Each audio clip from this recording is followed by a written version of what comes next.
This is special occasion, yes?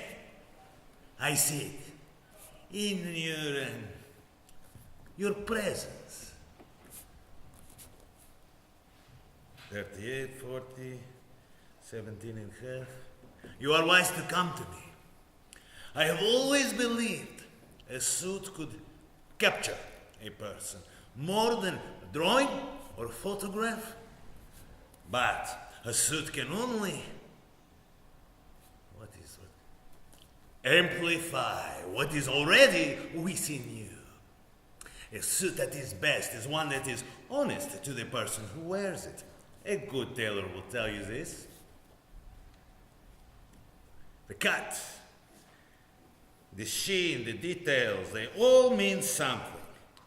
The cut of the neck, it points to your heart. Even the curve and line of the sleeve will tell you what kind of man you are. Buttons. Buttons. A small detail, but a button can tell you most of all. I'm seeing you don't understand. I will teach you. I've been a tailor now for 40 years. But at 8 years old, I saw what a good shirt could do for a man. There were qualities I would years later learn to look for during an apprenticeship in a quiet alley in Little Moscow, Dubrow Street, you know it? This shirt, the pinpoint cotton, had a perfect opaque sheen that caught the light. Above the sleeve, a gauntlet button sat in the perfectly horizontal hole, hand sewn with an irregular stitching. Buttons, they would turn out to be ivory. I was only a boy, but I knew what a man in Irkutsk would have to suffer to get this shirt. Sardines, vodka, box of oranges. A lifetime passed, and I still wonder what he must have bartered to get that shirt.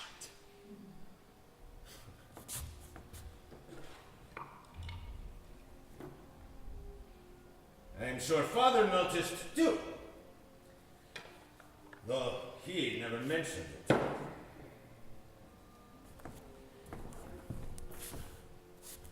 You will want cufflinks, yes? I will find you silver cufflinks. They match your countenance.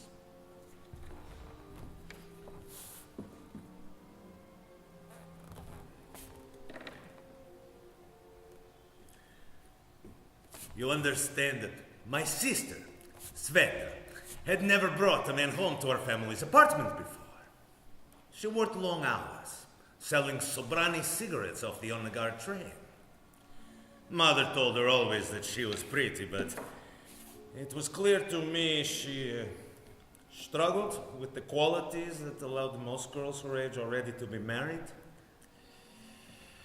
Sveta would be expected to find a husband soon, but I think even my mother was surprised at the man who climbed up the 6 flights to knock on our door. I was the age my grandson is today, but I can tell you, this was a handsome man. And a beautiful shirt.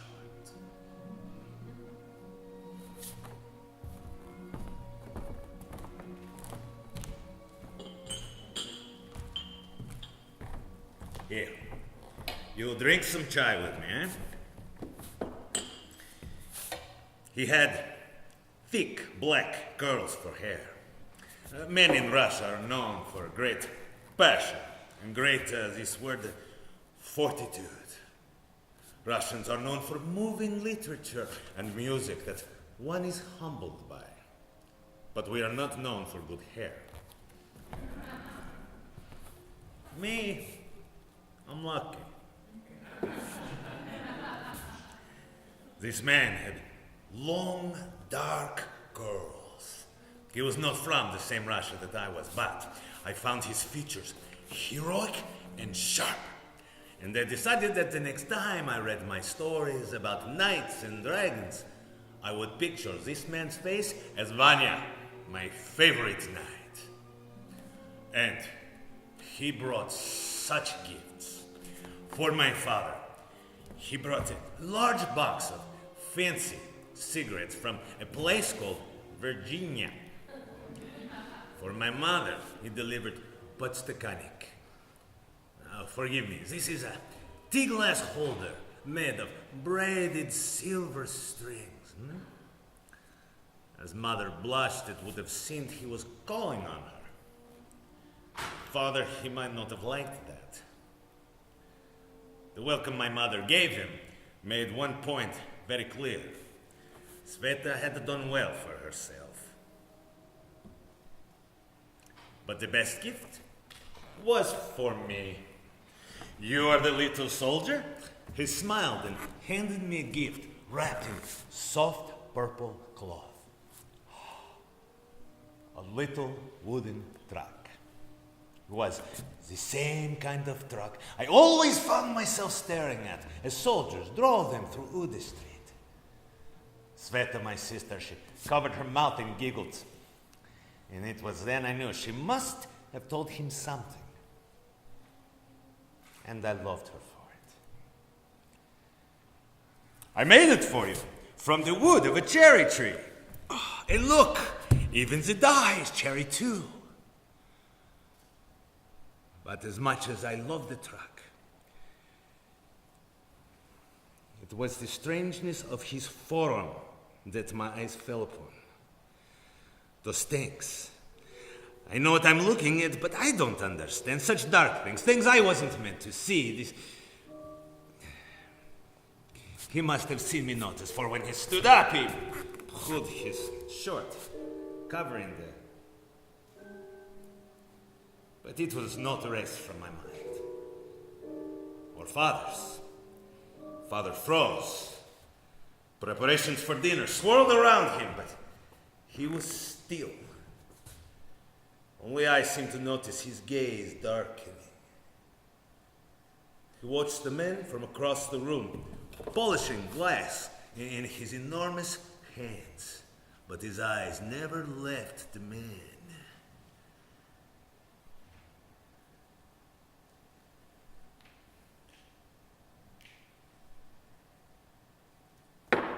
Persian silk? Persian silk will make a wonderful tie. I have always loved the touch of Persian silk. Yes. You understand, my mother had spent a week making dinner. First we were to have chai, then bowl of borscht, sprinkled with pine nuts, which mother had sent me out to gather. She confided in me the location of her secret bounty.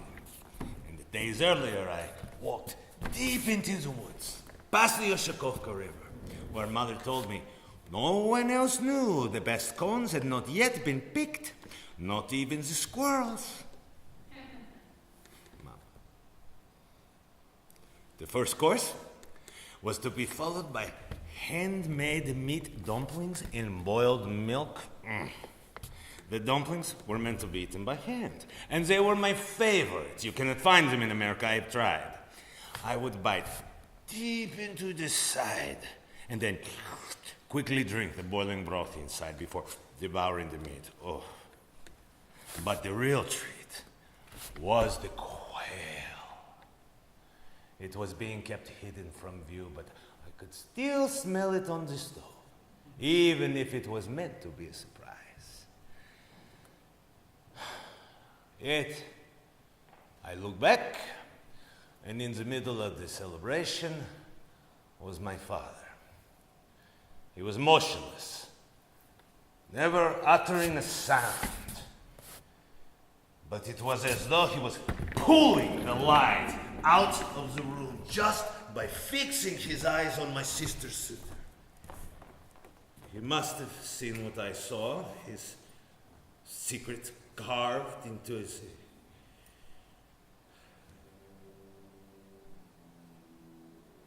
My My father is the strongest man I have ever known. But he is not always a kind man. Years earlier, when the roads and railways were bombed, my father limped alone through the Siberian winter, past abandoned and burned cities, all the way home to Irkutsk. I'm told that when they cut off his foot, he did not shed a tear, though he did not often smile after that. And while he cared for his family, he lived for Russia. But I never understood why my father would love a country that treated him so poorly. During the war, he volunteered his dacha to fellow soldiers, and then set fire to it himself when it became clear the Axis would take it. He was never compensated. When the frost turned his foot into a stump, he was given a medal and told he would be taken care of.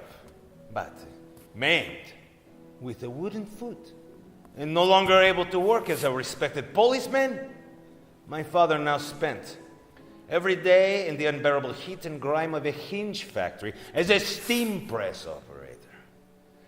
But Russia could do no wrong in father's eyes. Even during the great purges and the whisperings about the night raids of the NKVD. He finally moved when we took our seats at the dinner table. Now, I always sat facing our apartment's largest window, but tonight I was bored, so I took the chair facing the kitchen so I could sit next to the man who courted my sister. He tousled my hair when he saw me looking at him, and pulled the other chair beside him for Sveta to sit down. But then, my father sat next to the man. He sat next to him, in the chair that had been reserved for Sveta. Her glass had been set there. Father did not drink sugar tea, but father pushed the glass aside. You know, let us make this more as we are friends, yes?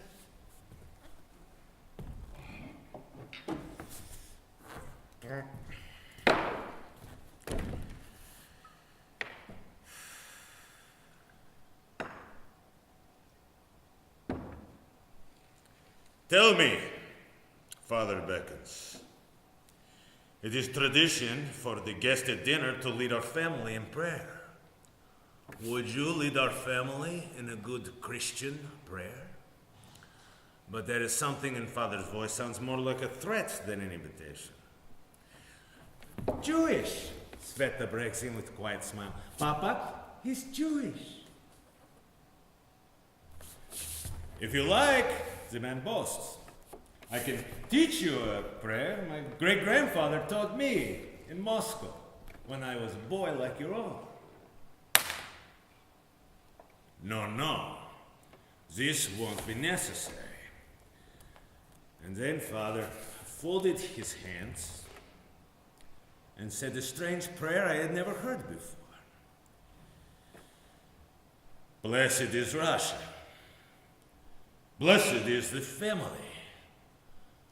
Blessed is my wife, who warms our house with food and by the music of her chanza. Blessed is my son Nico, who is quiet but strong and will soon grow the strength of a cub. And then for a moment he fell silent. Blessed is my daughter Sveta, who we have given much to, and should try to bring us more happiness. Amen. Sveta's guest was not included in the blessing. Nor was he included when Father sugared all of our cups of chai in the second course of dinner. But the man did not protest. Instead, he told a story. In Hasidic literature, there's a story about the angel of death, who takes the form of a beggar, asking for charity as you pass. If you are not kind to the beggar, he could bring you great misfortune, even take your life if you are not careful. And then he paused before looking to my father and saying, "It is a story about the importance of kindness to those you do not know." And we froze. No one had ever questioned father before. Sveta dropped her spoon and some tea spilled upon the table, and she quickly picked up her napkin but became preoccupied with folding the corners of the cloth, dabbing it to her lips. Father brushed aside his boiling milk. He stood up. He walked to his cabinet, where he produced a bottle of vodka.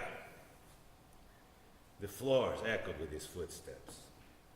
Ba-boom, ba-boom, ba-boom. He poured a single cup for himself before putting the bottle away. Sveta reached across the table to touch the man's hand, but withdrew it again when father glared. But the man would have none of them. He reached across the table and took Sveta's hand in his. "I love your daughter." This is all he said.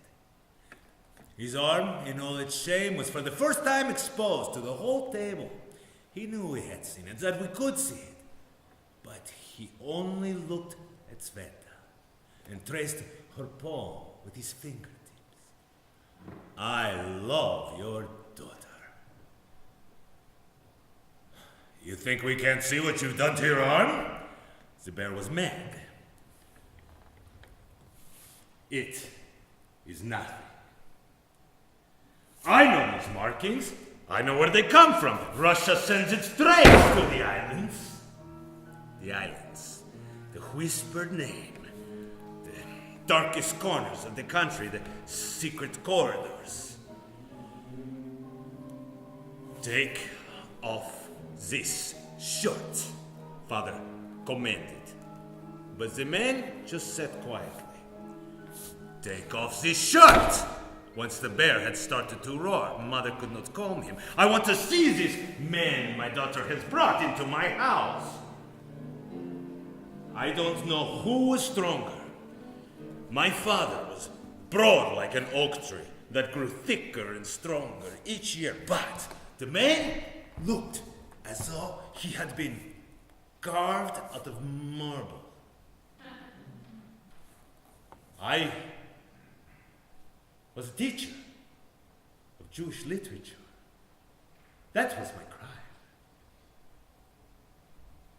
"Take off this shirt!" Father lunged and began pulling at the man's sleeve. Between the sounds of the tea glasses breaking, the plates falling, I heard the sound, harsh sound of ripping fabric as I watched this beautiful cotton shirt just shred like paper. And then we saw that it was more than his arm that had been painted with ink. His shoulder also bore the tattoos. He struck my father's arm away. Mother screamed. No one had ever seen father challenged before. And he held his wrist, aware for the first time he may have met a man much stronger than him.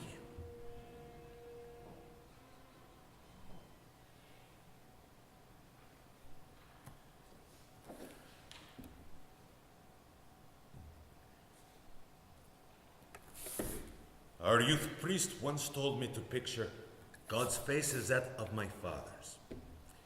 It was a strange and frightening image that came to me as I watched his black eyes judge this kind man.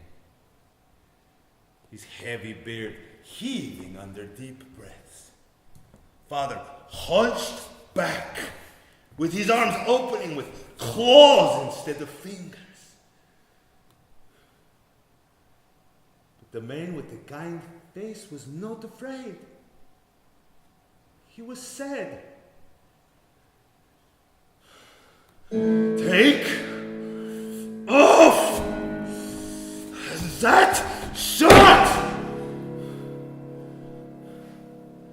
Father commented. Our apartment is filled with a silence I cannot endure.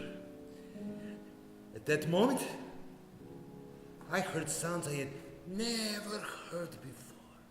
The wheezing under this old man's breath. The floor scratching under his wooden foot. Even sound of the snow falling outside our window.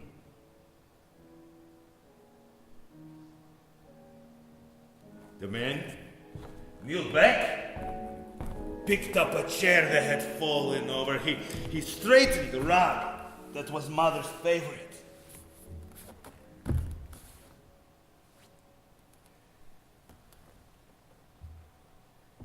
You want to see? Mother stood to object, but Father would have none of it.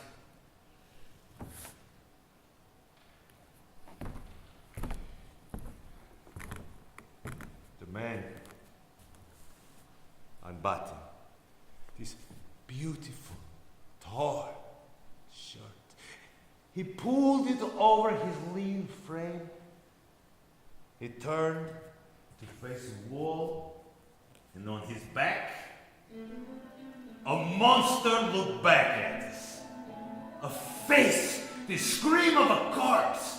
Ink burned into his skin. Ink made by burning the heel of his shoe and then mixing the soot with piss. Ink injected into his skin with a sharpened guitar string attached to an electric shaver. Large cuts across his chest, screaming face. I don't know the meaning of these markings. Suits of diamonds, the terrible grin, the snake wrapped around his shoulders. But some of them are familiar.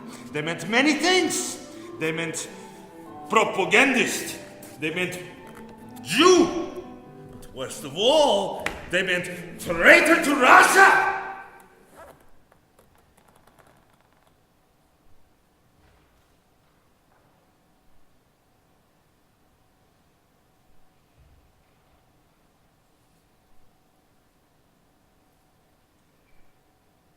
It is a long time before anyone speaks. And even Father seems to hold his breath before speaking again. You must leave now. Silence. The kind man looks to Sveta. He turns to my father. My friend. You have been hurt too. I see that you limp. Can I ask how you must leave now? I wanted Sveta to yell, to protest, but she did not. And a new horror revealed itself.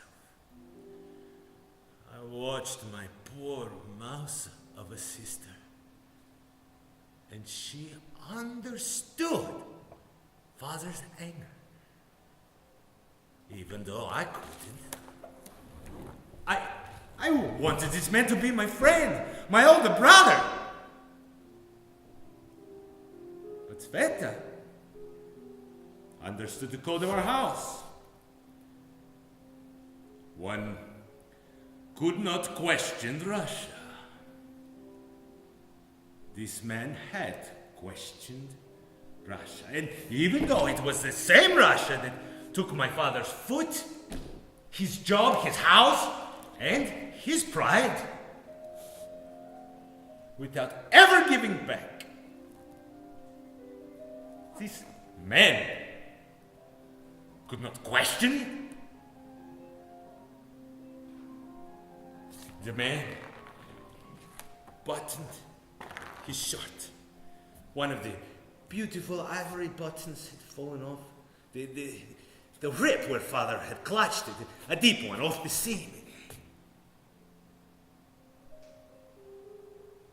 Funny thing, at that moment, I said something that I didn't understand. An 8-year-old boy, but I said, I can fix it. I had never picked up a needle and thread, but still I said, I can fix it. Even as a boy, my first thought was what I could do to repair this beautiful shirt. If I did fix it, could we begin the evening over again? Like resetting the needle on the phonograph. But no one at the table seemed to hear.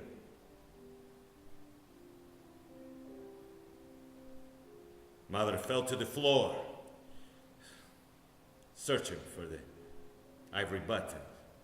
She understood how much such a thing would cost, but it was lost in the shattered porcelain of our family's finest plates. The man quickly knelt down and picked up my mother, pulled her by her hands. He still smiled. Sveta, show this man the door, Father growled. The kind man put his hand on my mother's. Thank you for this meal. He turned to me and winked. He walked to the door and opened it himself. Stood in the breach, but he didn't look at Sveta. I think he wanted her to say something, to stand up, to choose him or her father. She did not. From the lightless hall of our apartment, he turned to father. I wondered if this was because he did not want to question a man in his own house. He leaned in to speak quietly, but we all heard what he said. I am a teacher of Jewish literature. He traced a tattoo showing through his torn sleeve. Do you think that I would do this to myself? Do you think that it was a choice of mine to put these marks on my body?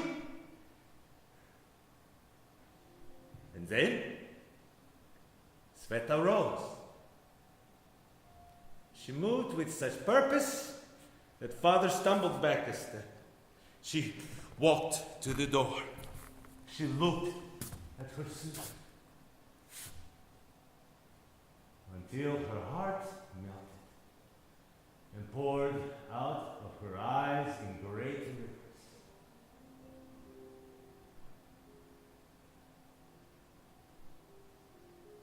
And then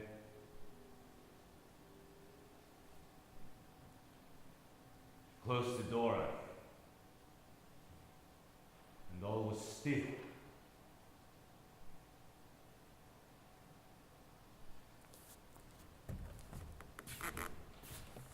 She pulled father's chair back so he could sit at the head of the table. I remember watching father sitting down, his enormous hands smoothing his shirt over his slowly heaving chest. And I remember realizing for the first how old he looked, and thinking that he was nothing more than a machine that was slowly breaking down. I remember thinking he would shed parts on the side of the highways. A hinge here, a pipe there, another leg here, hand there. Eventually his shell would be left in the fields outside the city. Rusted relic. The country would not pay to scrap.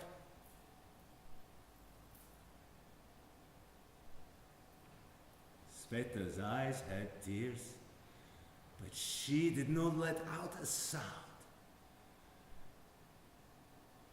Father looked to all of us and pointed mother across the room. Mother, picked up her chanza and began to play Father's favorite song.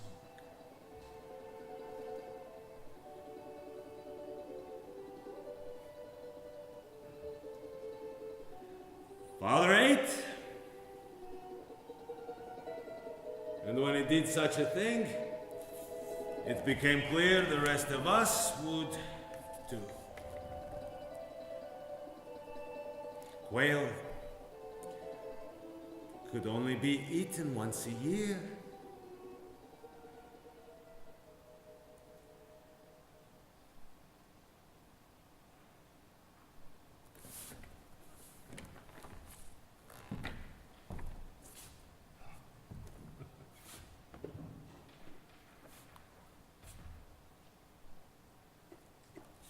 By the time Sveta passed in 2004, I had not been back to Russia in nearly 20 years.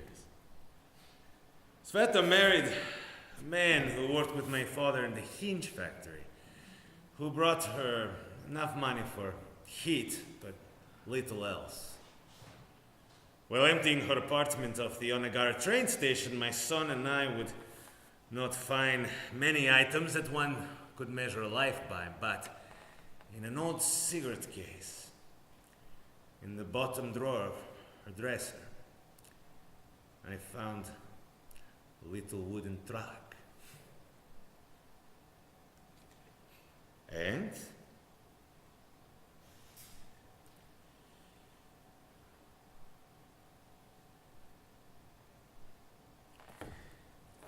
an ivory button.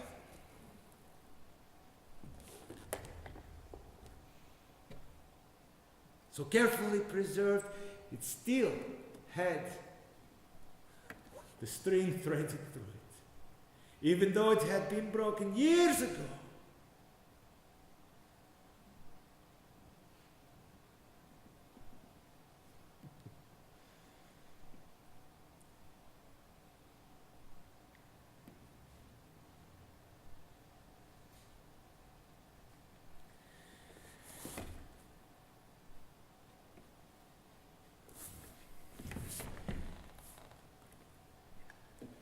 Perhaps I should not have told you these things.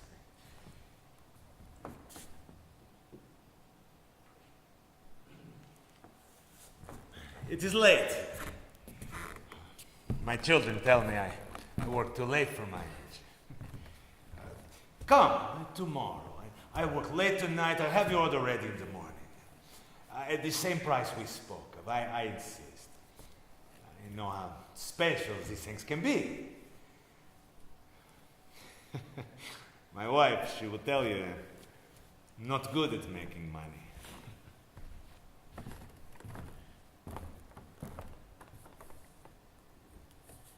But I am good at making a suit. You can close the door and you go out. I work late tonight. The midnight oil, as they say, yes?